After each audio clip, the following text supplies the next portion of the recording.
नमस्कार विद्यार्थी मित्रांनो, स्वागत आहे तुमचं गणित शिकूया या यूट्यूब चॅनलमध्ये।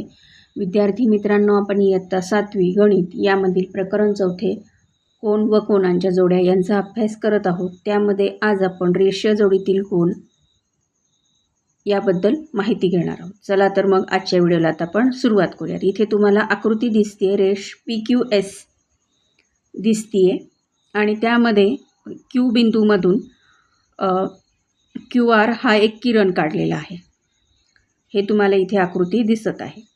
आता त्यांनी त्यावर आधारित आपल्याला काही प्रश्न विचारले, ती आता आपण बघूयात। पहिला प्रश्न आहे, शेजारील आकृतीतील कोनांची नावे लिहा।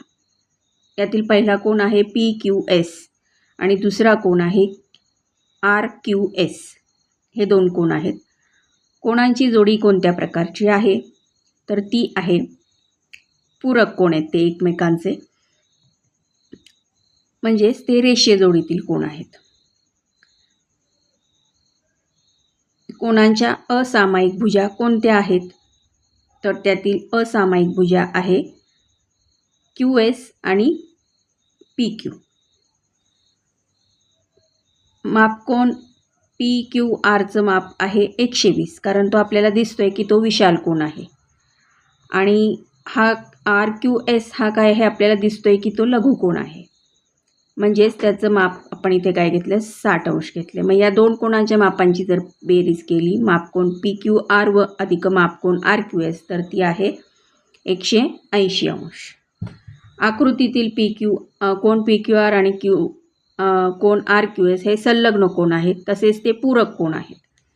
त्यांच्या असामायिक भुजा हे परस्परांचे विरुद्ध किरण आहेत। जसं मी सांगितलं तुम्हाला, PQ आणि QS, म्हणजेच त्या भुजांनी एक रेषा तयार होते, म्हणजे ही सरळ रेषा तयार झाली, हा झाला सरळ कोन। हे दोन कोन रेषीय जोडीत आहेत असे म्हणतात। रेषीय जोडीतील कोनांच्या मापांची बेरीज 180 अंश असते। हे मला समजले। रेषीय जोडीतील कोनांची व्याख्या बघा। ज्या दोन कोनांची एक भुजा सामायिक असते व असामायिक भुजांनी सरळ रेषा तयार होते, त्यांना रेषीय जोडीतील कोन म्हणतात। रेषीय जोडीतील कोन परस्परांचे पूरक कोन असतात। 19